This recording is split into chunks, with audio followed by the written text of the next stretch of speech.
പിതാവിന്റെയും പുത്രന്റെയും പരിശുദ്ധാത്മാവിന്റെയും നാമത്തിൽ ആമേൻ. പരിശുദ്ധ അമ്മേ, അമ്മേ പരിശുദ്ധമേ, ദൈവമാതാവേ, കൃപാസനത്തിലൂടെ ഞങ്ങൾക്കും ഞങ്ങളുടെ ദേശത്തിനും അമ്മ മധ്യസ്ഥം തേടി തന്ന എല്ലാ അനുഗ്രഹങ്ങൾക്കും കൃപകൾക്കും ഞങ്ങളിപ്പോൾ ഹൃദയം നിറഞ്ഞ നന്ദി പറയുന്നു.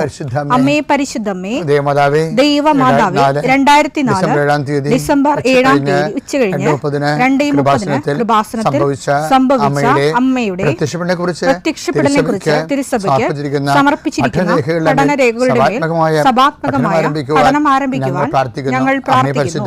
അമ്മേ പരിശുദ്ധമേ, ഭൂസ്വർലോകങ്ങളുടെ രാജ്ഞിയായ അങ്ങേയ്ക്ക് ഭൗമ സംരക്ഷണത്തിനായി പ്രപഞ്ചപ്രകൃതിയെ തന്നെ തിരുസഭ പ്രതിഷ്ഠിക്കുവാൻ ഈ പ്രത്യക്ഷീകരണം വഴി ഇടയാക്കണമേ. പരിശുദ്ധമേ, ജപമാല മാതാവേ, സകല കൃപാസനം പ്രാർത്ഥനയോടും ചേർത്ത് ഞങ്ങളിപ്പോൾ പ്രാർത്ഥിക്കുന്ന ഈ കുടുംബത്തിന്റെ പ്രത്യേക നിയോഗം. മക്കളെ,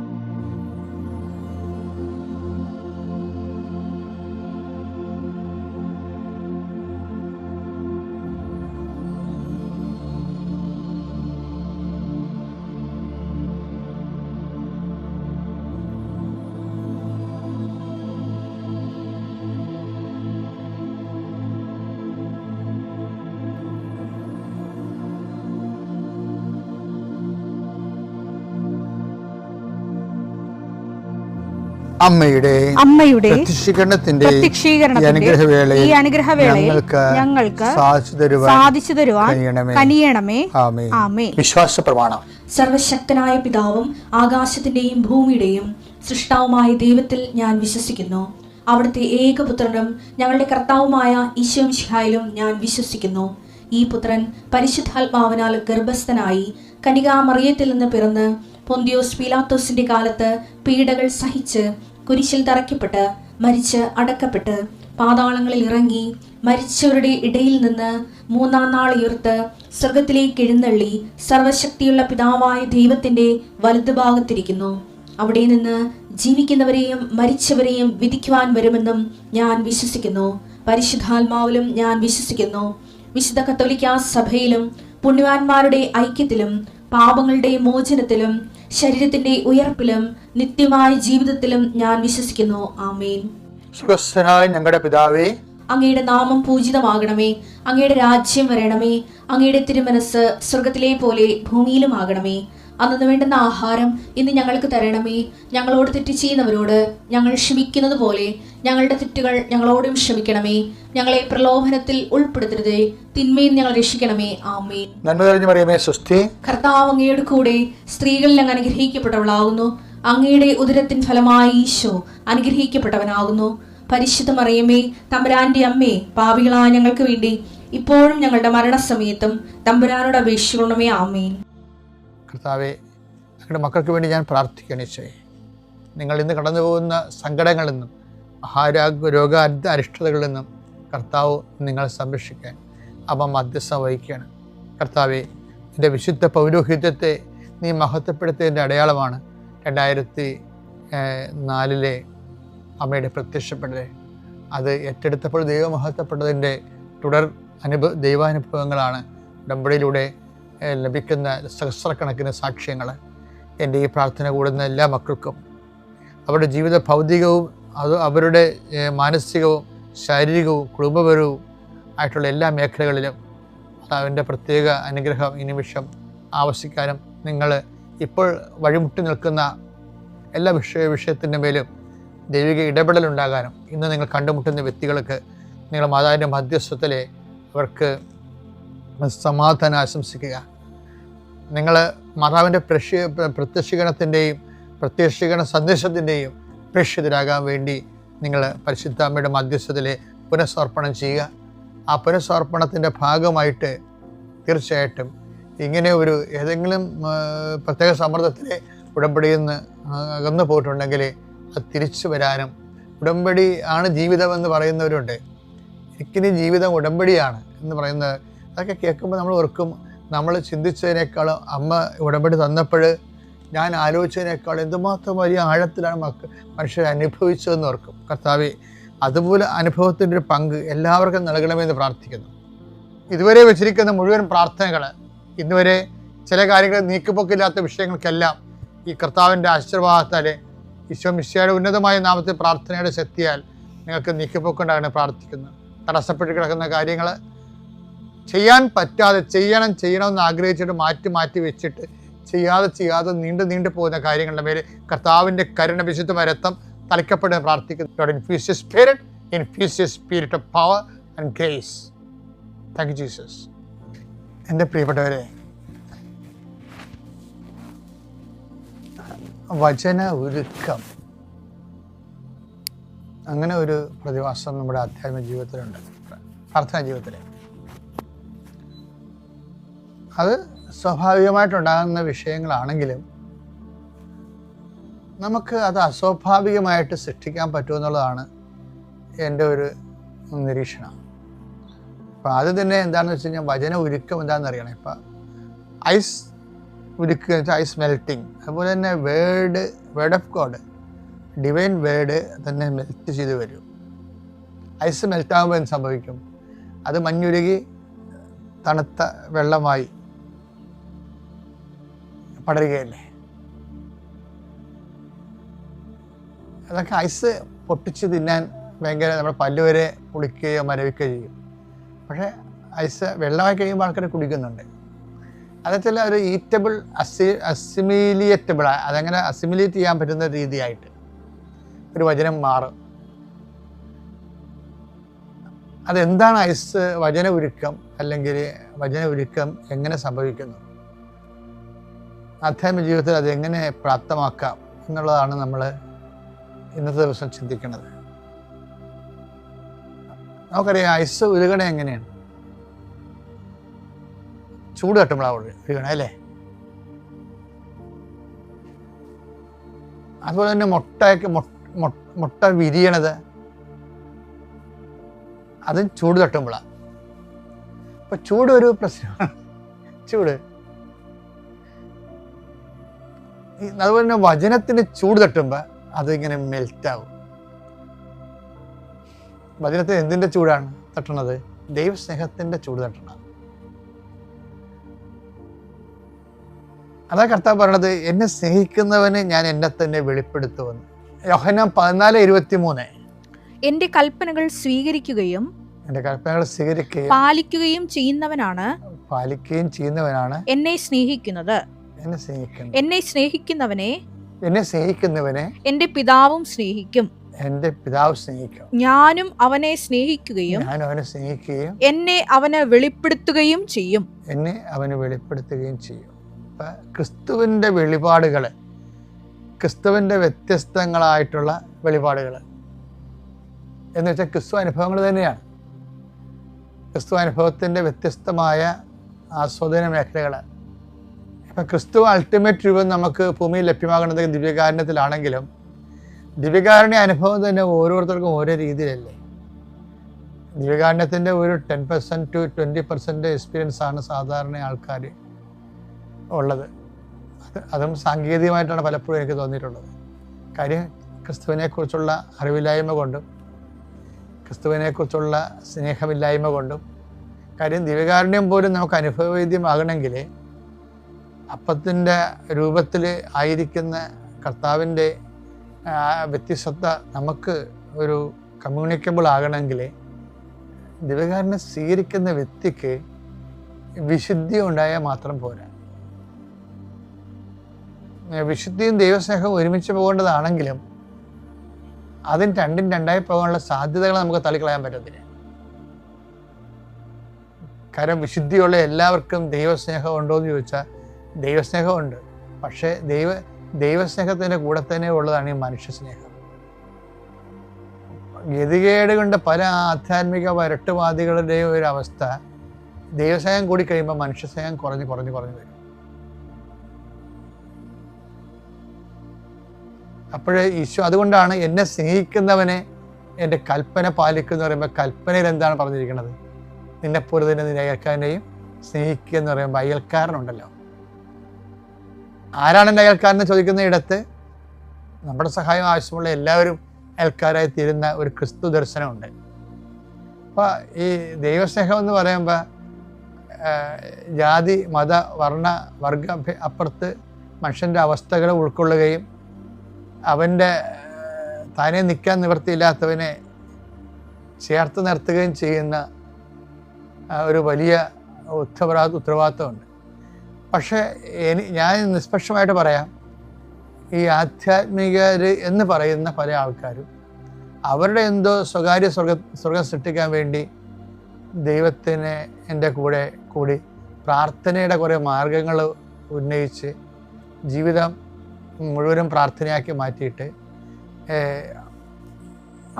ഹൃദയം ദൈവത്തിന് കൊടുത്തിട്ട് ഹൃദയമില്ലാതെ ജീവിക്കുന്നവരെ ഞാൻ കണ്ടിട്ടുണ്ട്. ചിലപ്പോൾ ഞാൻ എന്നെ തന്നെ വ്യവഹരിക്കാനും വിസ്തരിക്കാറുമുണ്ട്, നീ അങ്ങനെയാണോ എന്ന്. കാര്യം അത് ഈശോ പറഞ്ഞിരിക്കുന്ന ഒരു വിഷയം, വചന ഒരുക്കത്തിൻ്റെ ഒരു വിഷയം എന്ന് വെച്ചാൽ മനുഷ്യരോട് നമുക്ക് ക്രിസ്തുവിൻ്റെ സ്നേഹത്തെ പ്രതി ഒരു ഒരുക്കവും ഒക്കെ ഉണ്ടെങ്കിലേ അവനെ ചേർത്ത് നിൽക്കണം. അവൻ്റെ ദുഃഖം കേൾക്കുമ്പോൾ നമുക്കും ഒരു ദുഃഖമായിട്ട് തോന്നണം. അത് തോന്നിയിട്ട് കേവലമായിട്ട് നമുക്ക് മരവിപ്പായിട്ട് ഒരു സിമ്പതി കാണിക്കുക, അതല്ല. അതിൻ്റെ അകത്ത് എന്തെങ്കിലും നമുക്ക് ചെയ്യാൻ പറ്റുമോ? എനിക്ക് ഒരു പരിമിതി ഉള്ളത് ഞാൻ പലപ്പോഴും എനിക്കതിന് ചെയ്യാൻ പറ്റുന്നില്ലെങ്കിൽ ഞാൻ വെറുതെ ആൾക്കാരുടെ പ്രയാസം കേൾക്കത്തില്ല. എന്താ കാര്യം? കേൾക്കുമ്പോൾ അവർക്ക് സുഖമുണ്ടാകാം, പക്ഷെ അതുകൊണ്ട് കാര്യമില്ലല്ല. ഒരു പ്രസൻസും സ്കിൽഫുൾ പ്രസൻസും തമ്മിൽ ഭയങ്കര വ്യത്യാസമുണ്ട്. നമുക്ക് പ്രസൻ്റ് ആകാം. ഇപ്പോൾ ഒരാൾ മുറിവേറ്റിരിക്കുന്നു, അവിടെ ഞാൻ പോയി പ്രസൻ്റ് ആകുമ്പോൾ അയ്യോ സോറി അത് ശരിയാവും നമുക്ക് നോക്കാമെന്നൊക്കെ പറയാമെന്നല്ലാതെ അതൊരു കേവല പ്രസൻസാണ്. പക്ഷേ ഒരു ഡോക്ടറിൻ്റെ പ്രസൻ്റ് ആണെങ്കിൽ ആ സ്കിൽഫുൾ പ്രസൻസാണ്. അതുപോലെ ഒരു വിഷയങ്ങളിൽ അർത്ഥവത്തും ഉത്തരവാദിത്തപൂർണമായ ഒരു സാന്നിധ്യം അങ്ങനെ കൊടുക്കുന്ന ഒത്തിരി പേരുണ്ട്. പക്ഷെ അവിടെ ക്രിസ്തു കൊണ്ടാണ് നിർബന്ധമില്ല. അത് കേവലമായ അവരുടെ ഒരു അഭിരുചികളെ കൊണ്ടാണ്. പക്ഷേ ക്രിസ്തുവിൻ്റെ സ്നേഹത്തിലാണ് നമ്മൾ ഉത്തരവാദിത്തമായ സ്നേഹം കാണിക്കണമെന്നുണ്ടെങ്കിൽ അത് ദൈവസ്നേഹമായിട്ട് മാറുകയും വചന ഒരുക്കം സംഭവിക്കുകയും ചെയ്യും. അപ്പോൾ നിങ്ങളിലേക്ക് വചന ഒരുക്കം കൊണ്ട് എന്താ ഉദ്ദേശിക്കണമെന്ന് കഴിഞ്ഞ ദിവസങ്ങളൊരു വചനം വന്നത് ഞാൻ വല്ലാണ്ടാക്കിയ ഒരു വചനമാണ്. അതായത് നമുക്ക് യേശുക്രിസ്തുവിനെ നൽകിയവൻ അവനോട് കൂടെ സമസ്തവും നൽകുകയില്ല എന്ന്. അത് ഒരു വല്ലാത്ത വചനമാണ്. അതായത് ദൈവത്തിന് നമുക്ക് തരാനുള്ള ഏറ്റവും വലിയ ദാനം എന്ന് പറയുന്നത് യേശുക്രിസ്തുവാണ്. അതുപോലും ഒരു പഞ്ഞവും പിടിക്കാതെ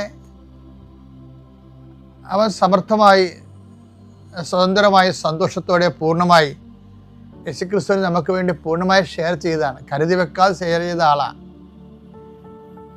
നമ്മൾ എന്ത് ദൈവസ്നേഹം പറഞ്ഞാലും പിതാവിൻ്റെ സ്നേഹത്തെക്കുറിച്ച് പറയാതെ ആർക്കും ഒരു ആധ്യാത്മികതയുടെ ഒന്നും ചെയ്യാൻ പറ്റത്തില്ല.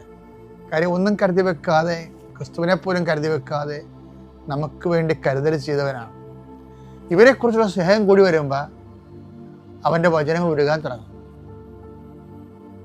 പരിശുദ്ധാത്മാവിനോട് പറഞ്ഞത് നമുക്ക് യേശുക്രിസ്തു നൽകിയവൻ അവനോടുകൂടി സമസ്തവും നമുക്ക് നൽകിയില്ലെന്ന്. ഇപ്പം നമ്മൾ ഈ സമസ്തത്തിനാണ് പ്രാധാന്യം കൊടുക്കുന്നത്. അതാണ് ഇന്നത്തെ ഒരു സന്ദേശം. നമ്മൾ സമസ്തത്തിനാണ് പ്രാധാന്യം കൊടുക്കുന്നത്. പക്ഷെ നമ്മൾ ക്രിസ്തുവിനാണ് പ്രാധാന്യം കൊടുത്തെങ്കിൽ സമസ്തം നമുക്ക് ഒരു വിലയും മുടക്കാതെ കിട്ടേണ്ടതാണ്. ഒരു വിലയും നമുക്ക് മുടക്കാതെ നമുക്ക് ലഭിക്കേണ്ടതാണ്. അപ്പം നമ്മുടെ ഒരു പ്രയോറിറ്റി, ഒരു മോട്ടിവേഷൻ, നമ്മളുടെ ഒരു ഇൻവെസ്റ്റ്മെൻറ്റ്, അല്ലെങ്കിൽ നമ്മൾ ഒരു വിഷയത്തിൽ എവിടെയാണ് കൂടുതൽ ശ്രദ്ധിക്കേണ്ടത് വെച്ച് കഴിഞ്ഞാൽ യേശുക്രിസ്തുവിനെ നേടാൻ വേണ്ടി ശ്രദ്ധിക്കണം. അതാണ് വചന ഒരുക്കത്തിലൂടെ എനിക്ക് ലഭിച്ചത്. യേശുക്രിസ്തുവിനെ നേടാൻ വേണ്ടി നമ്മളെന്ത് ചെയ്യും, അത് എന്ത് ചെയ്യുമെന്നുള്ളത് നമുക്ക് അടുത്ത ദിവസം കാണാം. എൻ്റെ പേര് സ്റ്റെഫി, ഞാൻ പെരുമ്പാവൂർ നിന്നാണ് വരുന്നത്. ആദ്യമേ തന്നെ അമ്മ മാതാവ് പ്രത്യക്ഷപ്പെട്ട ഈ അൽത്താരയിൽ വന്ന് ഒരിക്കൽ കൂടി സാക്ഷ്യം പറയാൻ സാധിച്ചതിനോർത്ത് ഞാൻ അമ്മ മാതാവിനോടും തിരുക്കുമാരനോടും നന്ദി പറയുന്നു. ഞാനൊരു നേഴ്സാണ്. എനിക്ക് ഇവിടെ വന്ന് പ്രാർത്ഥിച്ചതിൻ്റെ ഫലമായി OET പാസ്സായി. വളരെയേറെ ആഗ്രഹത്തോടെ ഞാൻ ന്യൂസിലാൻഡ് പ്രോസസ്സിംഗ് സ്റ്റാർട്ട് ചെയ്തു. ഒത്തിരി ഏജൻസികളെ സമീപിച്ച് 6 മാസം കൊണ്ട് പോകാൻ സാധിക്കുമെന്ന് പറഞ്ഞ് പൈസയൊക്കെ റെഡിയാക്കി സ്റ്റാർട്ട് ചെയ്തെങ്കിലും ഭയങ്കര തടസ്സങ്ങളും ഡിലേ ആയിരുന്നു. 6 മാസം എന്നുള്ളത് ഒത്തിരി മാസങ്ങൾ കടന്നുപോയി. എൻ്റെ സമയമൊക്കെ ആയപ്പോഴേക്കും ഓരോന്നിൻ്റെയും ടൈം ഫ്രെയിം അവർ മാറ്റി. CGFNSൻ്റെ വെരിഫിക്കേഷനൊക്കെ 1 മന്ത് കൊണ്ട് കിട്ടേണ്ടത് 3 മന്ത് ആക്കി. ഡിസിഷൻ ലെറ്റർ 3 മാസം കൊണ്ട് കിട്ടേണ്ടത് 6 മാസമായിട്ടും കിട്ടുന്നില്ല. അങ്ങനെ ഒത്തിരി ഡിലേ വന്നു. പിന്നെ കോമ്പറ്റൻസി അവിടെ ചെന്നിട്ടൊരു എക്സാം പാസ്സാവണേ, അപ്പോൾ അതിൻ്റെ അഡ്മിഷൻ എടുക്കണം. അതിൻ്റെ അഡ്മിഷനും കിട്ടാണ്ട് ഞങ്ങൾ ഒത്തിരി വിഷമിച്ചു. അപ്പം ദൈവം ഇത് എൻ്റെ തീരുമാനം തെറ്റിപ്പോയോ, ഞാൻ ന്യൂസിലാൻഡ് ദൈവത്തിന് ഇഷ്ടപ്പെട്ടില്ല. ഞാൻ എപ്പോഴും പ്രാർത്ഥിക്കാറുണ്ട്, എന്തെങ്കിലും ഒരു തടസ്സം ഉണ്ടെങ്കിൽ അത് നീ എനിക്ക് മാറ്റി തന്ന് നിൻ്റെ തീരുമാനത്തിലേക്ക് ആക്കി തരേണ്ടത് ഞാൻ എപ്പോഴും പ്രാർത്ഥിക്കാറുണ്ട്. അപ്പോൾ ആ സമയത്തൊക്കെ എനിക്ക് ധൈര്യമായത് ഉടമ്പടിയാണ്. ഞാൻ ഓരോ തവണ വന്ന് പുതുക്കുമ്പോഴൊക്കെ ഞാൻ അന്ന് യോഗം വെച്ച് പ്രാർത്ഥിക്കും. തൊട്ടടുത്ത് തന്നെ എന്താണോ തടസ്സം, ആ തടസ്സം മാറി അടുത്ത സ്റ്റെപ്പിലോട്ട് പോകും. അപ്പോൾ ഞാൻ ധൈര്യമായിട്ട് ഇങ്ങനെ മുന്നോട്ട് പോകും. ഇത് തന്നെയാണ് ഞാനപ്പോൾ ഞാൻ ഓരോ സമയം മുന്നോട്ട് പോയി. പ്രേക്ഷിത പ്രവർത്തനങ്ങളും കാരുണ്യ പ്രവർത്തനങ്ങളിലൊക്കെ ആ സമയത്ത് നല്ലോണം ഏർപ്പെട്ടായിരുന്നു. അമ്മയുടെ കൂടെ അഗതി മന്ദിരങ്ങളിൽ പോയി ഞായറാഴ്ചകളിൽ അമ്മമാരെ കുളിപ്പിക്കണം. രാവിലെ സമയം നല്ല തിരക്കായിരിക്കുമല്ലോ, അമ്മമാരെ കുളിപ്പിക്കണം, ഭക്ഷണം കൊടുക്കണം, അവിടേക്ക് ഒന്ന് അടിച്ച് വൃത്തിയാക്കണം. അങ്ങനെ ആ സമയത്ത് ഹെൽപ്പിങ്ങിന് വേണ്ടി ആ പ്രദേശത്തുള്ള അവരൊക്കെ ഒന്ന് സമീപിക്കുമായിരുന്നു സിസ്റ്റേഴ്സ്. അപ്പോൾ അങ്ങനെ ഞാൻ അമ്മയുടെ കൂടെ എന്നെക്കൊണ്ട് പറ്റുന്ന ദിവസങ്ങളിൽ ഞാൻ വീട്ടിൽ പോകുമ്പോൾ ഞായറാഴ്ചകളിൽ എപ്പോഴും ഞാൻ അമ്മയുടെ കൂടെ പോകുമായിരുന്നു. അല്ലാണ്ട് ഫാമിലി ആയിട്ട് ഓർഫനേജ് വിസിറ്റ് ചെയ്ത് അവർക്ക് വേണ്ട സഹായം അങ്ങനെയൊക്കെ ചെയ്തു കൊടുക്കും. അപ്പം നമുക്കതൊക്കെ ഒരു ധൈര്യമായിരുന്നു. അങ്ങനെ 6 മാസം എന്നുള്ളത് 1.25 വർഷം എടുത്തിട്ടാണ് എൻ്റെ ന്യൂസിലാൻഡ് പ്രോസസ്സിങ് കംപ്ലീറ്റ് ആയത്. ദൈവം സഹായിച്ച് എനിക്ക് പോകാൻ പറ്റി. ഞാൻ അവിടെ വന്ന് സാക്ഷ്യം പറയുമ്പോൾ സിസ്റ്റർ പറഞ്ഞു, ജോലിയായിട്ട് വരും നീ, അപ്പോൾ വന്ന് സാക്ഷ്യം പറഞ്ഞാൽ മതിയെന്ന്. നമുക്ക് ന്യൂസിലാൻഡിൽ പോകുമ്പോൾ ജോലിയായിട്ടല്ല പോകുന്നത്, അവിടെ ചെന്ന് പരീക്ഷ പാസ്സായി നമുക്ക് രജിസ്ട്രേഷൻ കിട്ടി, പിന്നെയാണ് നമുക്ക് ജോലി കിട്ടുന്നത്. ഞാൻ അവിടെ ചെന്ന് ധൈര്യത്തോടെ പോയി. നേർച്ച വസ്തുക്കൾ ഞാൻ എൻ്റെ കൂടെ കയ്യിൽ കൊണ്ടുപോയായിരുന്നു. 2 അറ്റംപ്റ്റാണ് നമുക്കുള്ളത്, തിയറിയും പ്രാക്ടിക്കലും. ഞാൻ ഫസ്റ്റ് അറ്റംപ്റ്റിൽ തന്നെ കിട്ടണേ മാതാവേ, കാരണം ഒത്തിരി പൈസ പോയി. ഇനി അപ്പം തന്നെ ഇത് മാറിയായിരുന്നു സാഹചര്യങ്ങൾ. ഒത്തിരി പേര് ജോലി കിട്ടാണ്ട് തിരിച്ച് നാട്ടിലോട്ട് വന്നുകൊണ്ടിരിക്കുന്ന സമയമായിരുന്നു. പക്ഷെ നമുക്ക് രണ്ടാമത് ചിന്തിക്കാനൊരു അവസരം, കാരണം പൈസ ഇത്രയും ഇൻവെസ്റ്റ് ചെയ്തു, സമയം ഇത്രയും പോയി. അതുകൊണ്ട് ഞാൻ രണ്ടും കൽപ്പിച്ച മാതാവിന് ഉടമ്പടി പുതുക്കി, മാതാവ് നീ എൻ്റെ കൂടെ വന്നോളണമെന്ന് പറഞ്ഞാണ് ഞാൻ ന്യൂസിലാൻഡിലേക്ക് പോയത്. അപ്പോൾ ആദ്യത്തെ അറ്റംപ്റ്റിൽ തന്നെ എനിക്ക് തിയറിയും പ്രാക്ടിക്കലും പാസ്സാകാൻ പറ്റി. ഞാൻ ലാംഗ്വേജൊക്കെ ബുദ്ധിമുട്ടായതുകൊണ്ട് ചെവിയിലും നാവിലൊക്കെ തൈലം തൂച്ച് പ്രാർത്ഥിച്ച് വിശ്വാസ പ്രമാണം ചൊല്ലി കയ്യിൽ കാശ് രൂപയൊക്കെ വെച്ച് ഞാൻ അത് പരീക്ഷ ഫസ്റ്റ് അറ്റംപ്റ്റിൽ തന്നെ കിട്ടി. ന്യൂസിലാൻഡ് രജിസ്ട്രേഷൻ കിട്ടി. പിന്നെ അടുത്ത നമുക്ക് ജോലിക്കുള്ളതാണല്ലോ. ഞാൻ അതും നിയോഗം വെച്ചിട്ടാണ് ഞാൻ പോയിരുന്നത്. 1 മാസമായി 2 മാസമായി ഡെയിലി എത്രയോ ആപ്ലിക്കേഷൻ കൊടുത്താൽ നമുക്കൊരു കണക്കില്ല. അത്രയും ആപ്ലിക്കേഷൻസ് ഡെയിലി അയക്കും. രാവിലെ മെയിൽ ചെക്ക് ചെയ്യും, എല്ലാം റിജക്ഷൻ. കൂടെ ഉണ്ടാവരൊക്കെ നാട്ടിലോട്ട് തിരിച്ചു പോയി. ഞാനിപ്പോൾ എനിക്കൊരു ഫാമിലിനെ കിട്ടിയായിരുന്നു. അവരെന്നെ വളരെ സഹായിച്ചു, അവിടെ നിൽക്കാനും പൈസ ഇല്ലാണ്ട് നിൽക്കാനും അല്ലാണ്ട് സപ്പോർട്ട് ചെയ്യാനും എല്ലാവിധ വൈഫൈയും കാര്യങ്ങളൊക്കെ തന്ന് നീ നിൻ്റെ ഇഷ്ടം പോലെ നീ ഞങ്ങളുണ്ട് കൂടെ എന്നുള്ള രീതിയിൽ. അപ്പോൾ അതൊക്കെ കർത്താവ് എനിക്ക് ഒരുക്കി തന്നതാണ്. കാരണം എല്ലാവരും വിഷമിച്ച് വാടക കൊടുത്ത് നാട്ടിൽ നിന്ന് പൈസ അയച്ച് അവിടെ ജീവിക്കുമ്പോൾ എനിക്ക് അത്രയും സാഹചര്യങ്ങൾ ദൈവം തന്നു. ഞാനിപ്പോൾ അവിടെ ഇരുന്ന് ശ്രമിച്ചുകൊണ്ടിരുന്നു. സെപ്റ്റംബറായി, ഒരു ജൂലൈയിൽ രജിസ്ട്രേഷൻ കിട്ടിയത് അവസാനം. ഓഗസ്റ്റ് കിട്ടിയില്ല. സെപ്റ്റംബർ ആയിട്ടും എനിക്ക് ഒറ്റ ഇൻ്റർവ്യൂ വരുന്നില്ല. ഞാൻ പിന്നെ അമ്മയോട് പറഞ്ഞു, അമ്മ ഞാൻ തിരിച്ചു വരട്ടെ. പറഞ്ഞു ഇല്ല, ഒരു ഇൻ്റർവ്യൂ പോലും കിട്ടാണ്ട് നീ തിരിച്ചു വരില്ല, നീ പ്രാർത്ഥിക്കുക, ഞങ്ങളെല്ലാവരും പ്രാർത്ഥിക്കാമെന്ന് പറഞ്ഞു. വളരെയേറെ മാനസിക വിഷമത്തോടെയാണ് കടന്നു പോയത്. കാരണം നാട്ടിൽ നിന്ന് പൈസ അയച്ച് ഇത്രയും പൈസ കളഞ്ഞ് നമ്മൾ വളരെ സ്വപ്നം കണ്ടു പോകുമ്പോൾ തിരിച്ചു വരിക എന്നുള്ളത് നമുക്ക് ചിന്തിക്കാൻ പറ്റില്ലല്ലോ. അങ്ങനെ ഒക്ടോബർ മാസം അമ്മ ദുബായിലാണ്. അവിടെ അഖണ്ഡ ജപമാല ഇവിടെ നടക്കുമ്പോൾ മമ്മി അവിടെ പ്രയർ ഗ്രൂപ്പ് ഉണ്ട് അവർക്ക്. ആ സമയത്ത് അവിടെ ജപമാല റാലി നടത്തി. പിന്നെ അല്ലാണ്ട് എൻ്റെ ഹസ്ബൻഡ് എല്ലാവരും എനിക്ക് വേണ്ടി നിയോഗം വെച്ച് പ്രാർത്ഥിക്കുന്നുണ്ടായിരുന്നു. അങ്ങനെ ആ ഒക്ടോബർ മാസം തീരണേക്ക് മുന്നേ തന്നെ നിനക്കൊരു ഇൻ്റർവ്യൂ കിട്ടും, നിനക്ക് തിരിച്ച് വന്നാൽ പോലും ഇൻ്റർവ്യൂ ആയിട്ട് നീ വന്നാൽ മതി എന്നുള്ളൊരു വരേണ്ട വരുള്ളൂ എന്നുള്ള എപ്പോഴും പറയുമായിരുന്നു, ധൈര്യം തരുമായിരുന്നു. അങ്ങനെ ഒക്ടോബർ മാസം തീരണേക്ക് മുന്നേ 28-ാം തീയതി ആയപ്പോഴേക്കും അന്ന് ഉച്ചയ്ക്ക് എനിക്കൊരു മെയിൽ വന്നു, ഇന്ന് ഇൻ്റർവ്യൂ ഉണ്ട്, അറ്റൻഡ് ചെയ്യാൻ പറ്റുമെന്ന്. നമുക്ക് സാധാരണ പ്രീ ഷെഡ്യൂൾ ചെയ്ത് നമുക്ക് ഇൻ്റർവ്യൂസ് കിട്ടുന്നത്, അത് ഇന്നത്തേക്ക് തന്നെ ഇൻ്റർവ്യൂ അന്നത്തെ ദിവസം തന്നെ ഇൻ്റർവ്യൂ കിട്ടിയപ്പോൾ ഞാനൊന്ന് പകച്ചു. പക്ഷെ കൈവിട്ട് കളയാൻ എനിക്ക് തോന്നിയുമില്ല. ഞാൻ പറഞ്ഞു ഞാൻ റെഡിയാണ്, ഞാൻ അറ്റൻഡ് ചെയ്തോളാം, നിനക്ക് 2 മണിക്കൂർ സമയമുണ്ട്, 2 മണിക്കൂർ കഴിയുമ്പോൾ മൈക്രോസോഫ്റ്റിൽ വന്ന് ഇൻ്റർവ്യൂ അറ്റൻഡ് ചെയ്യണമെന്ന് പറഞ്ഞാൽ ലിങ്ക് അയച്ചു തന്നു. എനിക്ക് ആകെ 2 മണിക്കൂർ സമയം കൈ കിട്ടാവുന്ന രീതിയിലൊക്കെ ഞാൻ പ്രിപ്പയർ ചെയ്ത് മാതാവിനെ കയ്യിൽ കാശ് രൂപ മുറുകെ പിടിച്ച് ഇൻ്റർവ്യൂ അറ്റൻഡ് ചെയ്തു. വൈകുന്നേരം തന്നെ എനിക്ക് മെയിൽ വന്നു, നീ ഇൻ്റർവ്യൂ സെലക്റ്റായി, പെർഫോമൻസ് ഒക്കെ നന്നായിരുന്നു, നിങ്ങൾക്ക് വർക്ക് വിസ ഞങ്ങൾ സപ്പോർട്ട് ചെയ്യാം, വിസ പേപ്പറൊക്കെ തുടങ്ങാം എന്നുള്ള രീതിയിൽ. അപ്പോൾ ഞാനത് വളരെ സന്തോഷത്തോടെ ഞാൻ എൻ്റെ വീട്ടുകാരെ അറിയിച്ചു. വളരെ ചുരുങ്ങിയ ആൾക്കാർക്ക് മാത്രം അറിയിച്ചു, കാരണം നമ്മുടെ വിഷമങ്ങൾ അറിയാവുന്നവർക്കാണ് നമ്മൾ ആദ്യം അറിയിക്കേണ്ടത്. അവരെ അറിയിച്ചു. അപ്പോൾ പറഞ്ഞു ഇനി ഞാൻ പോരട്ടെ, ഇനി ഇവിടെ നിന്ന പൈസ ഇനിയും ആകും. പക്ഷേ നമുക്കൊരു ധൈര്യമായിട്ട് ഓഫർ ലെറ്റർ തന്നിട്ടില്ല. ഇൻ്റർവ്യൂ സെലക്ട് ആയി പേപ്പർ വർക്ക് തുടങ്ങിയെന്ന് പറഞ്ഞ് മാത്രമേ നമുക്ക് മെയിൽ വന്നിട്ടുള്ളൂ. അപ്പോൾ ഇന്ന് എന്തായാലും അവിടെ നിൽക്കണില്ല, ഇൻ്റർവ്യൂ കിട്ടിയല്ലോ, ഞാൻ ഒത്തിരി നന്ദി പറഞ്ഞ് ഞാൻ നാട്ടിലോട്ട് തിരിച്ചു വരാൻ തീരുമാനിച്ചു. പക്ഷെ എന്നാലും ആ ഒരു നാണക്കേട്, കാരണം ജോലി ഇല്ലാണ്ട് തിരിച്ചു വരുന്നു, ആരോടും പറയാനും പറ്റില്ല, കാരണം കയ്യിൽ ഓഫർ ലെറ്റർ ഇല്ല, നമുക്കൊരു ഉറപ്പിക്കാനും പറ്റിയിട്ടില്ല. ഞാൻ വളരെ വിഷമത്തോടെ തിരിച്ചു വന്നായിരുന്നു. വളരെ മാനസികമായി നിരാശപ്പെട്ട സമയമായിരുന്നു അതൊക്കെ. പുറത്തോട്ട് ഇറങ്ങാനും പരിപാടികളിൽ പങ്കെടുക്കാനും പള്ളിയിൽ പോകാനൊക്കെ ഒത്തിരി, കാരണം നമ്മുടെ നാട്ടുകാരുടെ വീട്ടുകാരുടെയൊക്കെ മുമ്പിൽ ചോദ്യങ്ങൾക്ക് ഉത്തരം കൊടുക്കുമ്പോഴുണ്ടാകുന്ന വിഷമം അത് അനുഭവിക്കുന്നവർക്കറിയാം. അപ്പോൾ അത് വളരെ വേദനാജനകമായിരുന്നു. ആ സമയത്ത് മാസങ്ങൾ കടന്നു പോണേണ്, ഉടമ്പടി പുതുക്കിക്കൊണ്ടിരിക്കുന്നുണ്ട്. കാരണം എനിക്ക് ധൈര്യം ഉടമ്പടിയാണ്. അപ്പം അമ്മ പറയുന്നുണ്ട്, നീ ഉടമ്പടി പുതുക്ക്. ഞാനപ്പോൾ പള്ളിയിലൊന്നും പോകാണ്ട് ഇങ്ങനെ വീട്ടിൽ തന്നെ ഇരിക്കുമ്പോൾ എൻ്റെ അമ്മാമ്മ പറയും, ദൈവം നിന്നോട് ഒരു തെറ്റും ചെയ്തിട്ടില്ല എന്ന് നീ ഓർക്കണം, നീ നാട്ടുകാരും വീട്ടുകാരും ബോധിപ്പിക്കാണ്ട് പുറത്തേക്ക് ഇറങ്ങുന്നുള്ള രീതിയിൽ എപ്പോഴും എന്നെ ഉപദേശിക്കുമായിരുന്നു. അപ്പോൾ ഞാൻ ഓർത്ത് ശരിയാണ്, ഉടമ്പടി പോലും ഇപ്പം ഞാൻ പിന്നോട്ട് പോയാൽ ഒരു രീതിയിൽ എനിക്ക് കയറി വരാൻ പറ്റില്ല. അപ്പം ഞാൻ ദൈവത്തെ മുറുകെ പിടിച്ച് ഉടമ്പടി പുതുക്കാൻ തീരുമാനിച്ചു. കാര്യം ഞാൻ എങ്ങനെ പ്രാർത്ഥിക്കേണ്ടതെന്ന് പോലും സംശയമായി പോയായിരുന്നു അത്. കാരണം എല്ലാം കൊണ്ടും നിരാശയും എല്ലാം താമസവും തടസ്സങ്ങളും. 5 മാസമായിട്ടും ആ ഇൻ്റർവ്യൂവിൻ്റെ ഓഫർ ലെറ്റർ വന്നിട്ടില്ല. അതാരോടും പറയാനും പറ്റാത്തൊരവസ്ഥ. അങ്ങനെ ഞാൻ നിരാശപ്പെട്ടിരിക്കുന്ന സമയത്ത് ഞാൻ പിന്നെയും വന്ന് ഉടമ്പടി പുതുക്കി. നമ്മുടെ ഉടമ്പടി എന്ന് പറയുന്നത് നമ്മുടെ സാധാരണ ഒരു ദൈവവിശ്വാസി ക്രിസ്ത്യാനി ചെയ്യേണ്ട കാര്യങ്ങൾ മാത്രമേ നമുക്ക് ഉടമ്പടിയിലൂടെ ചെയ്യാവുന്ന കാര്യങ്ങളേ ഉള്ളൂ.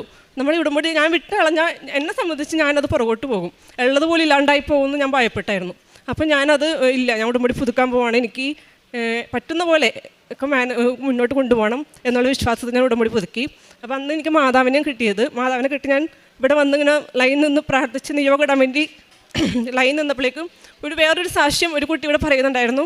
ആ കുട്ടിക്ക് ഇതുപോലെ ഇൻ്റർവ്യൂ കഴിഞ്ഞിട്ട് ഒന്നും പ്രോഗ്രസ് ആവുന്നില്ല. പിന്നെ വേറെ സെക്കൻഡ് ഇൻ്റർവ്യൂ വന്നു, അത് ഫാസ്റ്റായിട്ട് നടന്നു. അവിടെ വന്ന് സാക്ഷ്യം പറഞ്ഞു ആ കുട്ടി പറയുന്നുണ്ടായിരുന്നു. അതെന്നെ വളരെ സ്ട്രൈക്ക് ചെയ്തു. ഞാൻ പറഞ്ഞു, ഞാൻ ഇത് വെച്ചുകൊണ്ടിരുന്നാൽ ചിലപ്പോൾ ഇതുപോലും ഇല്ലെങ്കിൽ എൻ്റെ കയ്യിൽ ഒന്നുമില്ല. പിന്നെ ഞാൻ ഒന്നും കൂടി അപ്ലൈ ചെയ്യാൻ തുടങ്ങി. ഞാൻ പിന്നെയും ജോലിക്ക് അപ്ലൈ ചെയ്തു.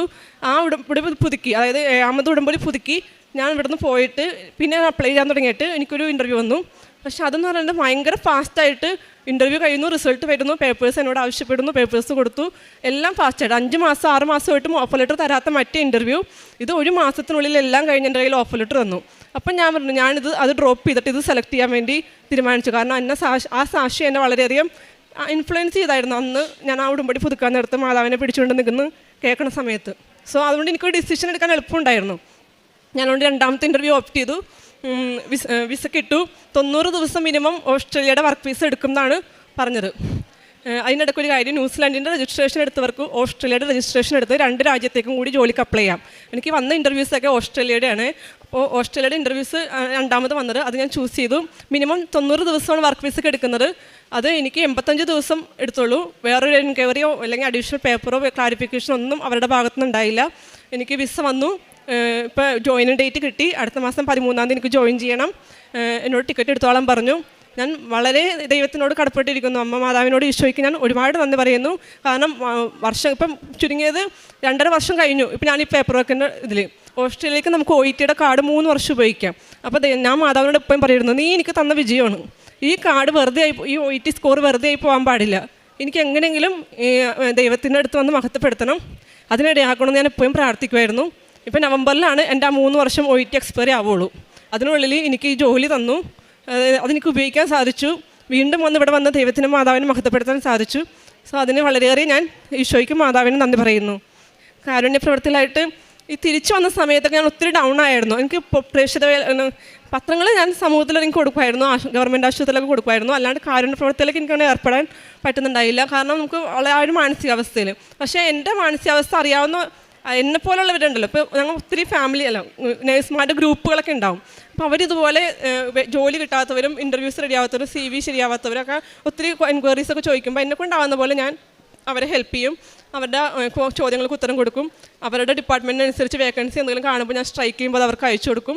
കാരണം അവരുടെ വിഷമം നമുക്കേ മനസ്സിലാവുള്ളൂ, ഒരേ തലത്തിൽ നിൽക്കണമുണ്ട്. അപ്പോൾ അങ്ങനെ ഞാൻ അവരെ ഹെൽപ്പ് ചെയ്യുമായിരുന്നു. പിന്നെ സാമ്പത്തികമായിട്ട് മുന്നോട്ട് വന്നവരൊക്കെ എന്തെങ്കിലും രീതിയിൽ ചെറുതായിട്ടാണെങ്കിലും സഹായിക്കുമായിരുന്നു. പിന്നെ ന്യൂസിലൻഡിൻ്റെ സമയത്ത് ഞാൻ പോയ സമയത്ത് ഈ പറഞ്ഞ പോലെ അഗതി മന്ദിരങ്ങളിലും ഓർഫണേജിലൊക്കെ പോയി സഹായിക്കാൻ സാധിച്ചു. പത്രങ്ങളൊക്കെ കൊടുത്തു. പിന്നെ നേർച്ച വസ്തുക്കൾ ഞാൻ പറഞ്ഞ തേനും വ്യഞ്ചരിച്ച തൈലവും കാശുരൂപവും ഞാൻ ശരിക്കും ഉപയോഗിക്കാൻ പറ്റി ഇൻ്റർവ്യൂവിലും എക്സാമിൻ്റെ സമയത്തൊക്കെ. സോ ഒരിക്കൽ കൂടി അമ്മ മാതാവിനെ ഈശോയ്ക്കും 1000 നന്ദി പറയുന്നു. റൂത്തിൻ്റെ പുസ്തകത്തിൽ നിന്ന് 2-ാം അധ്യായം 12-ാം തിരുവചനം. നിന്റെ പ്രവൃത്തികൾക്ക് കർത്താവ് പ്രതിഫലം നൽകും. നീ അഭയം പ്രാപിച്ചിരിക്കുന്ന ഇസ്രായേലിൻ്റെ ദൈവമായ കർത്താവ് നിന്നെ സമൃദ്ധമായി അനുഗ്രഹിക്കും. റൂത്ത് എന്ന് പറയുന്നത് ഒരു വിധവയായ പെൺകുട്ടിയാണ്. അവൾക്ക് ബോവാസ് എന്ന് പറയുന്ന സഹോദരന് നൽകുന്ന ഒരു ആശ്വാസ വചനമാണ് നാം കേട്ടത്. നമ്മുടെ പ്രവൃത്തികൾക്കെല്ലാം കർത്താവ് പ്രതിഫലം നൽകും എന്നാണ് നമ്മെ ഈ വചനത്തിലൂടെ ഓർമ്മിപ്പിക്കുന്നത്.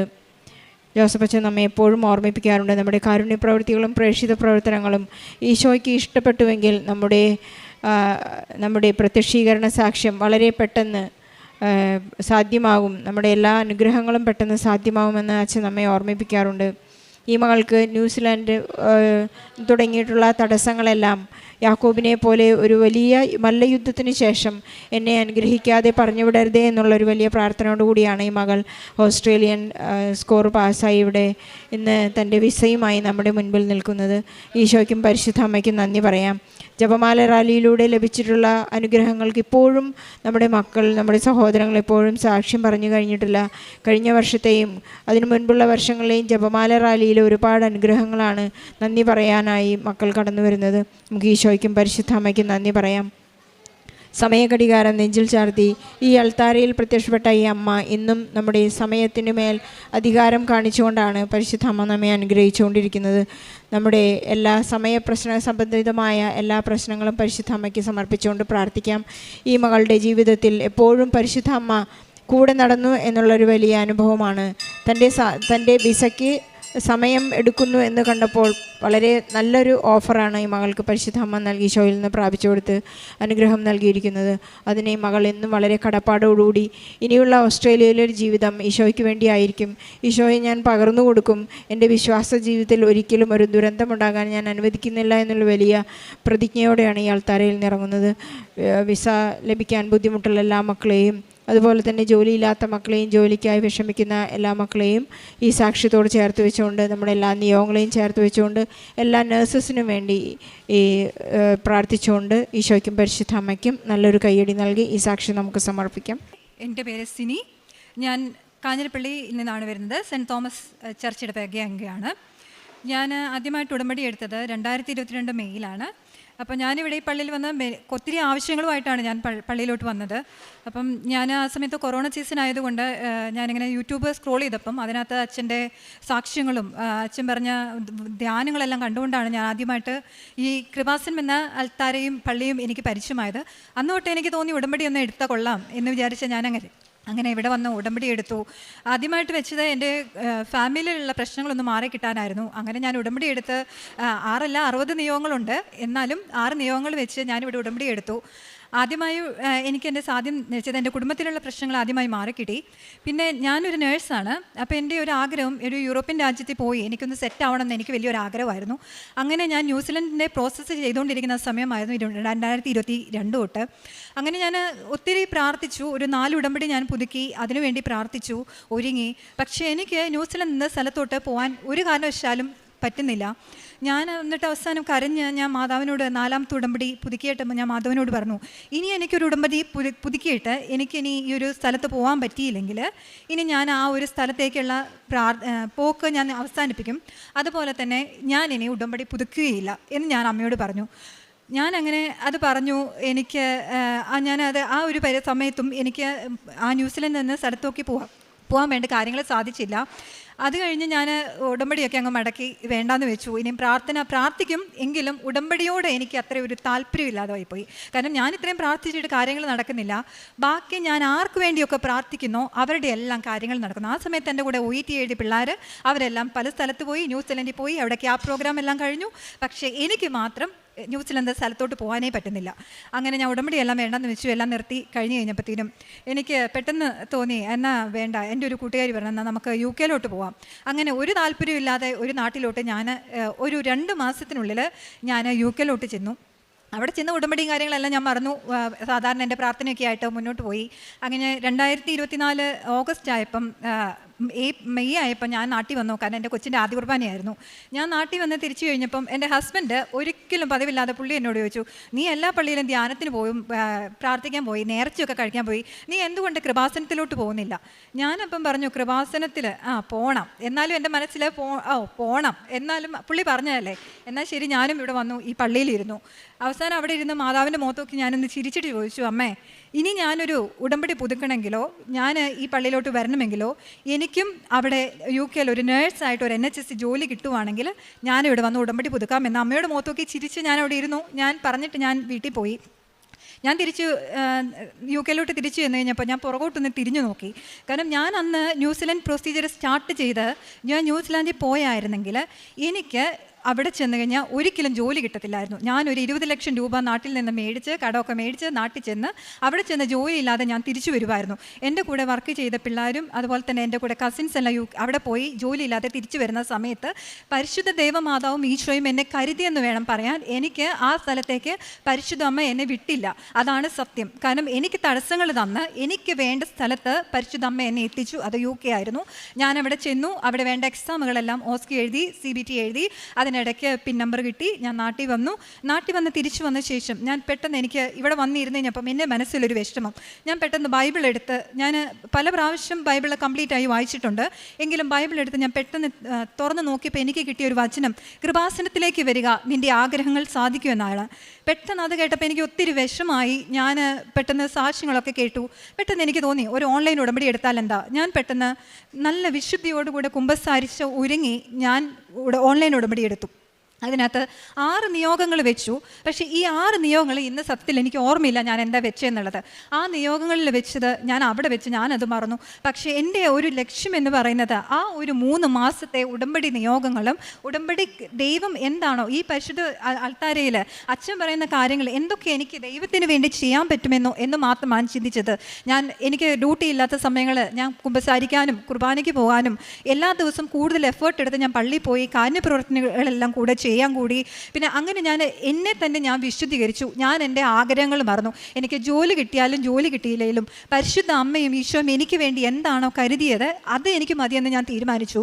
അങ്ങനെ ഞാൻ കഴിഞ്ഞ 2 മാസത്തിന് മുമ്പ് എനിക്ക് UK പിൻ നമ്പർ, ഒരു നേഴ്സായി വർക്ക് ചെയ്യാനുള്ള പിൻ നമ്പർ കിട്ടി. അതുകൂടെ തന്നെ ഞാനപ്പം ഒരു ദിവസം ഒരു സാക്ഷ്യം കേട്ടു. ഒരു അമ്മ പറയുന്ന സാക്ഷ്യമാണ്. ആ അമ്മയുടെ മകൾക്ക് വേണ്ടി അമ്മ ഒരു ഉടമ്പടി എടുത്ത നിയോഗം വെച്ചു.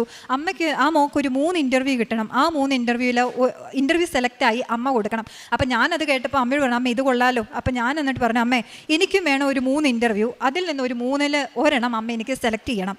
ഇന്നത്തെ ഒരു സാഹചര്യം അനുസരിച്ച് UK ജോലി കിട്ടുക, ഒരു ഇൻ്റർവ്യൂ കിട്ടുക, ഷോർട്ട് ലിസ്റ്റ് ചെയ്യുക എന്ന് പറയുന്നത് നമുക്കൊരു 100-ൽ ഒരു 10% പോലും ഇപ്പം സാഹചര്യം കുറഞ്ഞിരിക്കുക. ഒരു 150 ആപ്ലിക്കേഷൻ ഇട്ട് കഴിഞ്ഞാൽ ഒരു ഇൻ്റർവ്യൂ കിട്ടിയാലായി, അത് കിട്ടിയില്ലായി. അപ്പോൾ അങ്ങനെ ഞാൻ പ്രാർത്ഥിച്ച സമയത്ത് ദൈവമാതാവ് എനിക്ക് 3 ഇൻ്റർവ്യൂ ഒരു മാസത്തിനുള്ളിൽ ജനുവരിയിൽ 2026 ഞാൻ 3 ഇൻ്റർവ്യൂ അറ്റൻഡ് ചെയ്തു. അതിനകത്ത് ആദ്യത്തെ ഇൻ്റർവ്യൂ ഞാൻ പോയി, ഒരു ഇതുമില്ലാതെ ഞാൻ പോയി. അമ്മയുടെ ഉപ്പ് എൻ്റെ കയ്യിലുണ്ടായിരുന്നു. ഞാൻ വിശുദ്ധ തൈലം വെച്ച് കുരിശ് വരച്ച് ഉപ്പ് ഞാൻ ഹോസ്പിറ്റലിൽ വാതിക്കൽ കൊണ്ടിട്ടിട്ട് ഞാൻ പരിശുദ്ധ അമ്മയോട് പറഞ്ഞു, അമ്മേ നിനക്കും നിൻ്റെ പുത്രനും ഈ ഒരു ഹോസ്പിറ്റൽ എനിക്ക് നൽകാൻ ഇഷ്ടമാണെങ്കിൽ നീ എനിക്കിവിടെ തരണമെന്ന് ഞാൻ അമ്മയോട് പറഞ്ഞു. ഞാൻ അവിടെ പോയി ഇൻ്റർവ്യൂ അറ്റൻഡ് ചെയ്തു, തിരിച്ചു വന്നു. എനിക്ക് കിട്ടിയല്ലോ എന്ന് എനിക്ക് യാതൊരു ടെൻഷനും ഇല്ല. ഞാൻ ഹാപ്പി ആയിട്ട് ഞാൻ പോയി ഇൻ്റർവ്യൂ അറ്റൻഡ് ചെയ്ത് തിരിച്ചു വന്നു. 4 മണിയായപ്പോൾ അവരെന്നെ വിളിച്ചു പറഞ്ഞു, സിനി ആ ഇൻ്റർവ്യൂ അറ്റൻഡ് ചെയ്ത് സക്സസ് ആയി എന്ന് പറഞ്ഞു. അന്ന് തൊട്ട് കറക്റ്റ് 1 മന്തിനുള്ളിൽ എനിക്ക് ഇൻ്റർവ്യൂവിൻ്റെ ആ ഒരു പ്രോസസ്സ് സ്റ്റാർട്ട് ചെയ്യാനും ഇന്ന് ഞാനിവിടെ COS ആയിട്ടാണ് നിൽക്കുന്നത്. ഈവൻ COS അവിടെ UK അപ്ലൈ ചെയ്യുന്നതിലും 1 മാസം കഴിയാതെ COS കൈ കിട്ടത്തില്ല. 10 ദിവസത്തിനുള്ളിൽ പരിശുദ്ധ അമ്മയും ഈശോയും കൂടെ എനിക്ക് COS തന്നു. ഞാൻ ഈ ഒരു സാക്ഷ്യം പറയാനും എനിക്ക് ഉടമ്പടി പുതുക്കാനുമായിട്ടാണ് ഞാൻ ഇവിടെ വന്നത്. ഉടമ്പടി പുതുക്കി കഴിഞ്ഞാൽ ഞാൻ തിരിച്ചുപോയി വിസയ്ക്ക് വേണ്ടി അപ്ലൈ ചെയ്യും. ഇതാണ് പരിശുദ്ധ അമ്മ എനിക്ക് ആദ്യം തന്ന ഏറ്റവും വലിയ തടസ്സങ്ങളിലൂടെ നൽകിയ അനുഗ്രഹം എന്ന് പറയുന്നത്. ഇതാണ് എനിക്ക് നൽകിയത്. പിന്നെ അടുത്ത സാക്ഷ്യം എന്ന് പറഞ്ഞാൽ എനിക്ക് വലിയൊരു ആഗ്രഹമായിരുന്നു എൻ്റെ പപ്പയ്ക്കും അമ്മയ്ക്കും ഒരു വീട് വേണമെന്നുള്ളത്. അപ്പം അവർക്ക് കുറച്ച് സാമ്പത്തിക ബാധ്യതകളുണ്ടായിരുന്നു. ഞാൻ പഴയ ഉടമ്പടിയിൽ വെച്ചു, അമ്മേ അവരുടെ കടബാധ്യതകൾ മാറ്റി കൊടുക്കണേ. അന്ന് ഞാൻ നാട്ടിലായിരുന്നു, എനിക്ക് അനിയത്തിയുണ്ട്, അവളും നാട്ടിലായിരുന്നു. 2 പെൺപിള്ളേരാണ്. അവരെ എങ്ങനെ സഹായിക്കണമെന്ന് എനിക്കറിയത്തില്ല. പക്ഷേ അത്ഭുതകരമായി എൻ്റെ മമ്മിക്ക് അവരുടെ ഒരു പ്രോപ്പർട്ടിയിൽ ഒരിക്കലും കൊടുക്കാത്ത ഒരു വീതം അവർക്ക് കൊടുത്ത അവരുടെ തടസ്സങ്ങൾ പരിശുദ്ധ അമ്മ നൽകി അനുഗ്രഹിച്ചു. അപ്പം ഈ ഒരു വലിയ അനുഗ്രഹം പരിശുദ്ധ അമ്മ എൻ്റെ ജീവിതത്തിൽ തന്നതിന് ഞാൻ ദൈവത്തിന് ഒത്തിരി നന്ദി പറയുന്നു. കാരുണ്യ പ്രവർത്തനങ്ങൾ ഞാൻ ചെയ്തതെന്ന് പറയുന്നത്, ഞാൻ UK ആയതുകൊണ്ട് എനിക്ക് ഒത്തിരിയേറെ കാരുണ്യ പ്രവർത്തനങ്ങൾ അവിടെ ചെയ്യാൻ പരിമിതികളുള്ളത് കൊണ്ട് എനിക്ക് അറിയാവുന്ന ഒരു ആൾ അരയ്ക്ക് കീഴ്പ്പെട്ട് പുള്ളി തളർന്നു കിടക്കുവാണ്. ഒരു കൊച്ചാണ്, 29 വയസ്സ് 30 വയസ്സേ ഉള്ളൂ. അപ്പം അവന് വേണ്ട കാര്യങ്ങൾക്ക് മരുന്ന് മേടിക്കാനുള്ള എത്രയാണെന്ന് വെച്ച് കഴിഞ്ഞാൽ അത് ഞാൻ എല്ലാ മാസവും അവന് അന്ന് തൊട്ട് ഞാൻ അവനെ ഇന്ന് വരെ അയച്ചു കൊടുത്തുകൊണ്ടിരിക്കുന്നു. അതുപോലെ ആരെങ്കിലും എവിടെയെങ്കിലും ഞാനൊരു വയ്യ എന്ന് കാണുവാണെങ്കിൽ അവർക്ക് സഹായം ചെയ്യും. ഹസ്ബൻഡിനോടാണേലും അനാഥ മന്ദിരത്തിൽ പോയി അവർ ആർക്കെങ്കിലും സഹായം ചെയ്യാനാണെങ്കിൽ പുള്ളിക്കാരനോട് പറഞ്ഞ പുള്ളിക്കാരനത് ചെയ്തു കൊടുക്കുന്നുണ്ട്. പിന്നെ ഇതിലുപരി എനിക്ക് വിശുദ്ധിയിൽ ജീവിക്കാനും ഏറ്റവും കൂടുതൽ ദൈവത്തോട് അടുത്ത് ജീവിക്കാനും എനിക്ക് പരിശുദ്ധാമ്മ ഒരു അനുഗ്രഹം തന്നു. ഇപ്പം ഞാൻ ഒരിക്കലും ഈ ഒരു ഉടമ്പടി ഞാൻ പുതുക്കി, എനിക്ക് പ്രത്യേകിച്ച് എഴുതാൻ വേണ്ടിയിട്ട് ഒരു നിയോഗങ്ങളും ഇല്ല, ഒരു ആഗ്രഹങ്ങളും ഇല്ല. ഞാൻ ആകെ വെച്ചത് എൻ്റെ കുടുംബത്തെയും എനിക്കറിയാവുന്നവരെയും ഞാൻ ആർക്ക് വേണ്ടി പ്രാർത്ഥിക്കുന്നു അവരെയെല്ലാം വിശുദ്ധിയോടുകൂടെ വളർത്തണമെന്ന ഒരു നിയോഗം മാത്രമേ എനിക്കുള്ളൂ. കാരണം എനിക്കറിയാം ഈ പരിശുദ്ധ അമ്മയുടെ മണ്ണിൽ ചവിട്ടി നിൽക്കുവാണെങ്കിൽ ഉറപ്പായും അവരുടെ കാര്യങ്ങളെല്ലാം സാധിക്കുമെന്ന് എനിക്ക് പൂർണ്ണമായും വിശ്വാസമുണ്ട്. അതുപോലെ എന്നെ പോലെ ഒത്തിരി നേഴ്സുമാർ വിദൂര സ്ഥലങ്ങളിൽ ജോലിയില്ലാതെയും അതുപോലെ നാട്ടിലെ കണ്ണുനീരോടുകൂടെ പ്രാർത്ഥിക്കുന്ന ഒത്തിരി പേരുണ്ടെന്ന് എനിക്കറിയാം. ആരും ഇതുവേണ്ടി വിഷമിക്കേണ്ട. ഈ പരിശുദ്ധ അമ്മയുടെ മുന്നിൽ വന്ന് നിന്ന് നിങ്ങൾ പ്രാർത്ഥിച്ചു കഴിഞ്ഞാൽ ഇന്നല്ലെങ്കിൽ നാളെ നിങ്ങളുടെ തടസ്സങ്ങൾ ദൈവം അത് അനുഗ്രഹമാക്കി മാറ്റും. എനിക്ക് തന്ന ഇത്രയും വലിയ അനുഗ്രഹങ്ങൾക്ക് പരിശുദ്ധ അമ്മയ്ക്കും ഈശോയ്ക്കും ഒരു കോടി നന്ദി പറയുന്നു. ആമേൻ. ജോബിൻ്റെ പുസ്തകം 42-ാം അധ്യായം 2-ാം തിരുവചനം. അങ്ങേക്കെല്ലാം സാധിക്കുമെന്നും അങ്ങയുടെ യാതൊരു ഉദ്ദേശവും തടയാനാവുകയില്ലെന്നും ഞാൻ അറിയുന്നു. സിനി എന്ന മകളുടെ പ്രത്യക്ഷീകരണ സാക്ഷ്യമാണ് സിനി പരിശുദ്ധ അമ്മ പ്രത്യക്ഷപ്പെട്ട ഈ അൾത്താരയിൽ നമ്മോട് പങ്കുവച്ചത്. തികച്ചും not by merit but by grace എന്ന അടിസ്ഥാനത്തിൽ, ഉടമ്പടി അടിസ്ഥാനത്തിലാണ് ഈ പ്രത്യക്ഷീകരണ സാക്ഷ്യം ഇവിടെ ഏറ്റുപറയുന്നത്. കാരണം ന്യൂസിലൻഡിൽ പോകാനായി വളരെയധികം ആഗ്രഹിച്ച മകളെ പരിശുദ്ധ അമ്മയുടെ മാധ്യസ്ഥതയിൽ പരിശുദ്ധ അമ്മ വഴിതിരിച്ചുവിട്ടത് UK നമുക്കെല്ലാം എന്തെല്ലാം യോഗ്യതകൾ ഉണ്ടായാലും നമുക്ക് കൃപയില്ലെങ്കിൽ പരിശുദ്ധ അമ്മയോട് യാചിച്ചു കഴിഞ്ഞാൽ നമുക്ക് ആവശ്യമുള്ളതേ പരിശുദ്ധ അമ്മ നമുക്ക് നൽകുകയുള്ളൂ. നമുക്കറിയാം, നാം അവിടുത്തെ രാജ്യവും അവിടുത്തെ നീതിയും ആദ്യം അന്വേഷിക്കുന്നതാണ് ഉടമ്പടി എന്ന പ്രാർത്ഥന.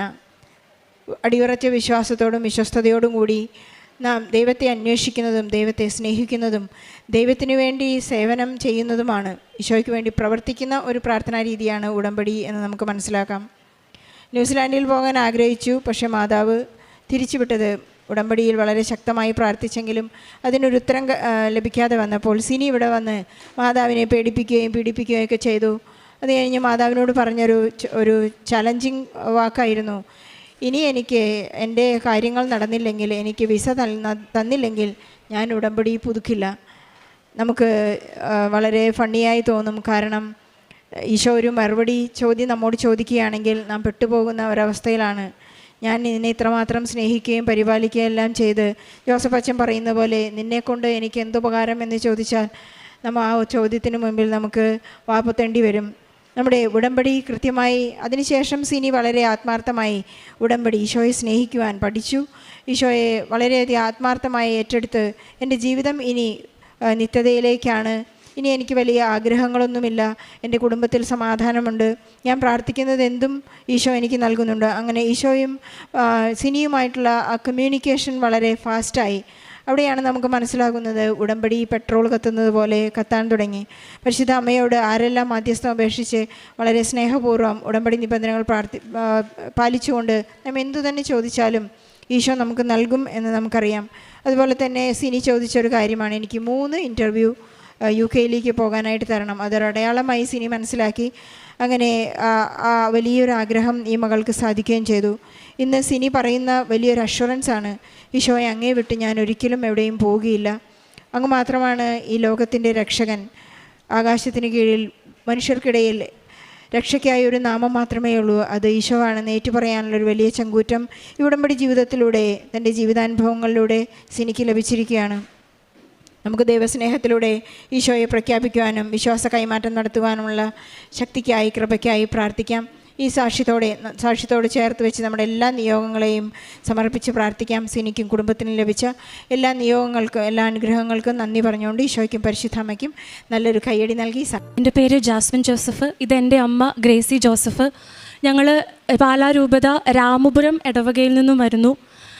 പരിശുദ്ധ അമ്മയുടെ ശക്തമായ മധ്യസ്ഥതയിൽ ഞങ്ങളെ ഇവിടെ കർത്താവിൻ്റെ സാക്ഷികളായിട്ട് ഒരുക്കിയതിനെ ഓർത്ത് ഞങ്ങളിപ്പോൾ നന്ദി പറയുന്നു. അമ്മ മാതാവും തിരുക്കുമാരനും ഞങ്ങളുടെ ജീവിതത്തിൽ കഴിഞ്ഞ 2022 മുതൽ ചെയ്തു വന്ന നന്മകളെക്കുറിച്ച് ഏറ്റു പറയാനാണ് ഞങ്ങളിവിടെ വന്നിരിക്കുന്നത്. ഞാൻ ഒരു ഡിഗ്രി പഠിക്കുന്ന കാലം തൊട്ട് ഒരു ഏകദേശം 2016 മുതൽ എനിക്ക് എൻ്റെ പീരിയഡ്സിൻ്റെ സമയത്ത് അതിശക്തമായിട്ടുള്ള വേദനയും എനിക്ക്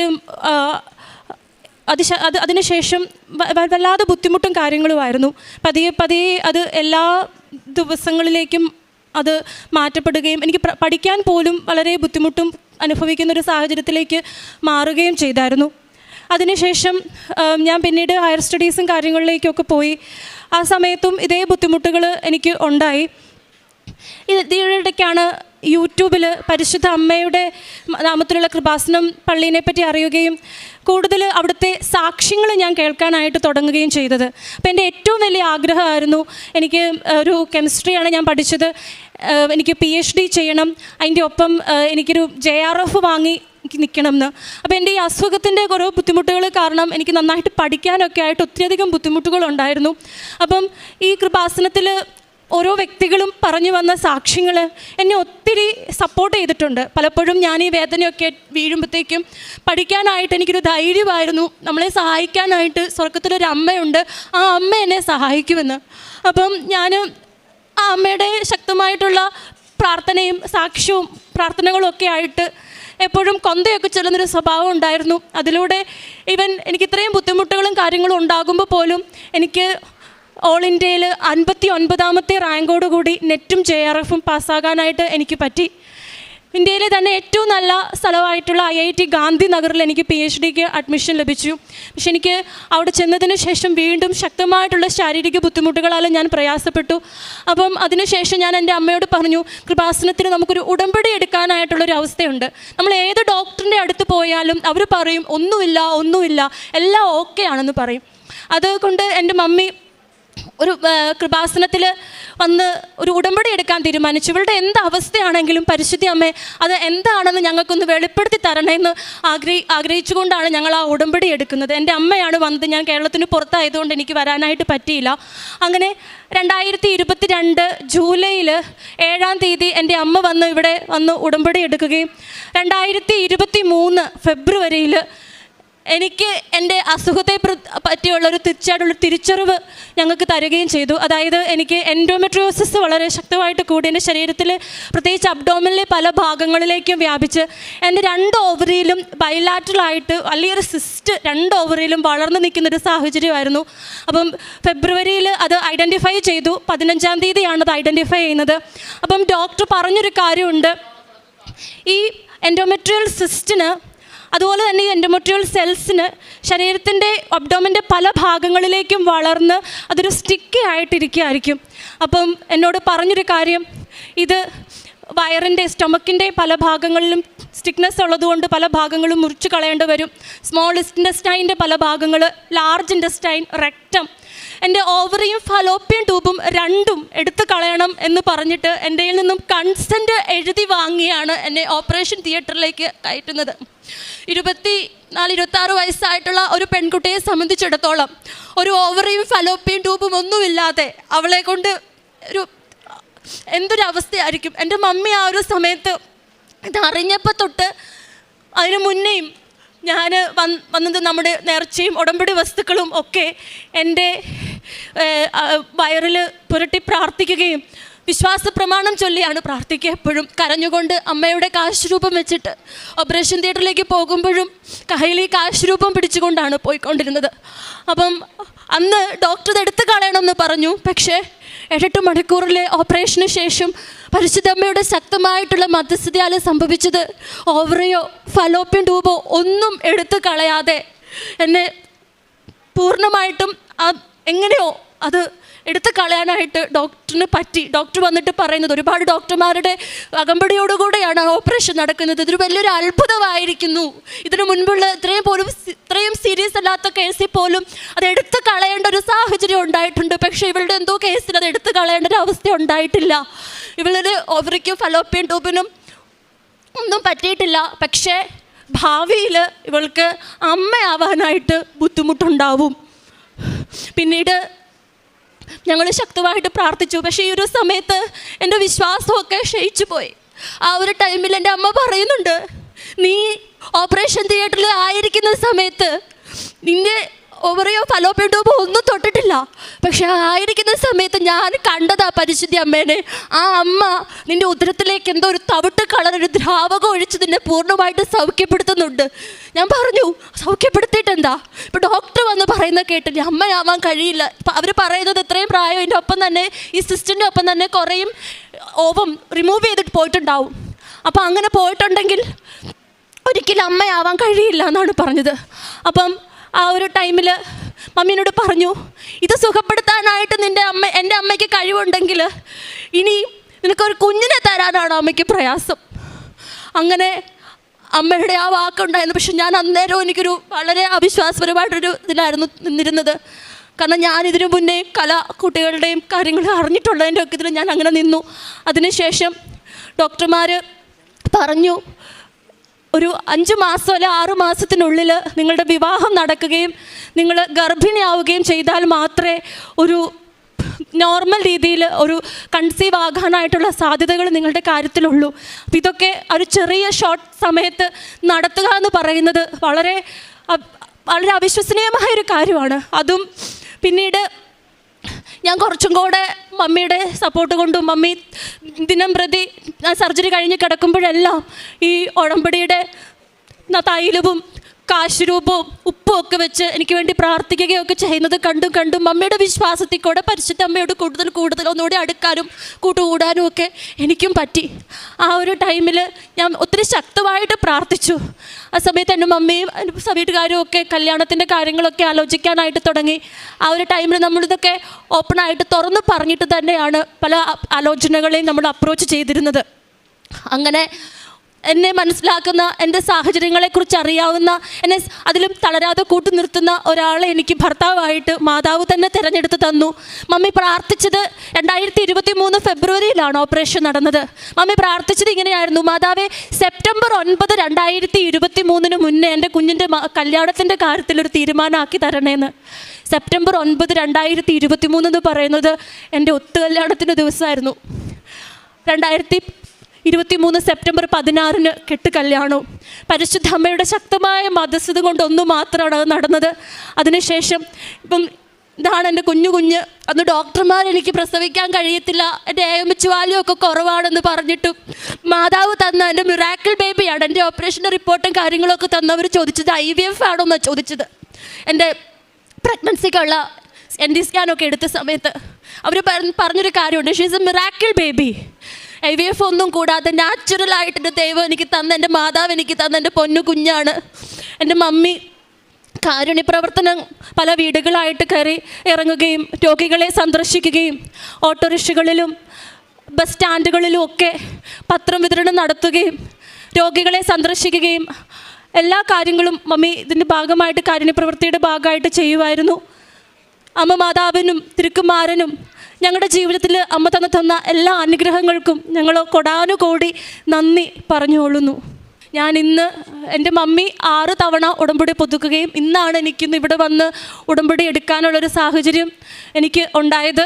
ഞാനിന്ന് ഉടമ്പടി എടുത്ത് എൻ്റെ മാതാവ് എനിക്ക് ചെയ്തു തന്ന, എൻ്റെ ഹസ്ബൻഡും ഉണ്ട്, ഹസ്ബൻഡും ഞങ്ങൾ കുടുംബം മൊത്തം ഇന്ന് ഉടമ്പടി എടുത്തു. ആ ഉടമ്പടിയിൽ തന്നെ മുന്നോട്ട് ജീവിക്കാനായിട്ട് ഞങ്ങൾ ആഗ്രഹിക്കുന്നു. അമ്മ മാതാവിനും തിരുക്കുമാരനും ഒരുപാട് നന്ദി. യെശയ്യാ 41:13 നിൻ്റെ ദൈവവും കർത്താവുമായ ഞാൻ നിൻ്റെ വലതുകരം പിടിച്ചിരിക്കുന്നു, ഞാനാണ് പറയുന്നത്, ഭയപ്പെടേണ്ട, ഞാൻ നിന്നെ സഹായിക്കും. ഗ്രേസി ജോസഫ് എന്ന സഹോദരിയുടെ മകൾ അമ്മ മാതാവിൻ്റെ തിരുനടയിൽ അമ്മ നൽകിയ വലിയ അത്ഭുതങ്ങളെ എളിമയോടും സന്തോഷത്തോടും കണ്ണീരോടും കൂടി സാക്ഷ്യപ്പെടുത്തുകയാണ്. മകൾ പറഞ്ഞു, ഏതാണ്ട് യൗവനകാലം, ടീനേജ് കാലം മുതൽ പീരീഡ്സിന് ശക്തമായ വേദനകളും ബ്ലീഡിങ്ങും ശാരീരികമായ വലിയ അസ്വസ്ഥതകളും അനുഭവിച്ചാണ് മകൾ മുന്നോട്ട് പോകുന്നത്. രോഗകാരണം എന്തെന്ന് കണ്ടെത്തുവാൻ സാധിക്കുന്നില്ലായിരുന്നു. അതുകൊണ്ട് തന്നെ ഏറെ വർഷങ്ങൾ വലിയ രോഗദുരിതത്തിലൂടെ ശാരീരിക അസ്വസ്ഥതകളിലൂടെ മകൾ കടന്നു പോയിരുന്നു. അമ്മ 2022 ഉടമ്പടി എടുക്കുന്ന കാലത്ത് പ്രത്യേകമായിട്ട് മകൾക്ക് വേണ്ടി പ്രാർത്ഥിച്ചത് PhD ചെയ്യുന്നതിനുള്ള നെറ്റ് പാസ്സാകുന്നതിനും JRF കിട്ടുന്നതിനുമായിട്ടായിരുന്നു. മകൾ പറയുന്നുണ്ട്, ഞാൻ ആ തീവ്രമായ വേദനയിലും ശാരീരിക അസ്വസ്ഥതകളിലും കടന്നു പോകുമ്പോഴും എൻ്റെ മൊബൈൽ ഫോണിൽ കൃപാസനത്തെക്കുറിച്ച് അറിയുകയും അച്ഛൻ്റെ ധ്യാനങ്ങളും സാക്ഷ്യങ്ങളും കേട്ടതിലൂടെ അമ്മ മാതാവിൽ വലിയ ശരണവും പ്രാർത്ഥനയും എനിക്കുണ്ടാവുകയും എൻ്റെ അമ്മയുടെ ഉടമ്പടിയിലൂടെ എനിക്ക് ഏറ്റവും നല്ലിടത്ത് PhD ചെയ്യുവാൻ പറ്റുന്ന വിധത്തിൽ അമ്മ എന്നെ ആദ്യം സഹായിച്ചുവെന്ന്. എന്നാൽ പഠനം നന്നായി മുന്നോട്ട് കൊണ്ടുപോകുവാൻ പറ്റാത്തത്ര രീതിയിൽ രോഗം എന്നെ ബാധിക്കുകയും വേദനിപ്പിക്കുകയും തകർക്കുകയും ചെയ്തുകൊണ്ടിരുന്ന നാളുകളിൽ അമ്മ മാതാവിൻ്റെ അരികിൽ വെച്ച് നിയോഗമായിരുന്നു രോഗം എന്തെന്ന് അറിയണമെന്ന്, രോഗം കാണിച്ചു തരിക. അതാണ് മകൾ പിന്നീട് രോഗത്തിൻ്റെ വളരെ തീവ്രമായ വിഷയങ്ങൾ നമ്മളോട് സൂചിപ്പിച്ചത്. ആ രോഗതീവ്രതയിൽ ഒരു കാര്യം ആവർത്തിച്ച് ആദ്യം മുതൽ ഡോക്ടർമാർ മകളോട് പറഞ്ഞിരുന്നു, ഇതിൻ്റെ ഓപ്പറേഷൻ കഴിയുമ്പോൾ നിനക്ക് ഓവറീസ് ഉണ്ടാവില്ല, ഫലോപ്പിൻ ട്യൂബ് ഉണ്ടാവില്ല, അതൊക്കെ എടുത്തു കളഞ്ഞായിരിക്കും ഈ ഓപ്പറേഷൻ അവസാനിക്കുക. കാരണം അത്ര കണ്ട് ഇതിൻ്റെ വേരുകൾ എല്ലായിടത്തേക്കും പറ്റിപ്പിടിച്ച് പോയിട്ടുണ്ട്. അത് ഓരോ ഇടത്തു നിന്നും ആന്തരിക അവയവങ്ങളെ ഇങ്ങനെ പോറലേൽക്കാതെ പരിക്കേൽക്കാതെ അത് മാറ്റുക സാധ്യമല്ല. അത് അവളെ കൊണ്ട് തന്നെയാണ് ഒപ്പിടിക്കുന്നത്. അപ്പോഴാണ് അവൾ പറയുന്നത്, എൻ്റെ വിശ്വാസം മുഴുവനും തകർന്നു പോയി. കാരണം 26 വയസ്സുള്ള എൻ്റെ ജീവിതത്തിൽ ഇനി നാളെയെക്കുറിച്ച് യാതൊരു പ്രതീക്ഷയും ഇല്ലാത്ത വിധം എന്നെ തകർത്തതായിരുന്നു ആ ഒരു പ്രതിസന്ധി.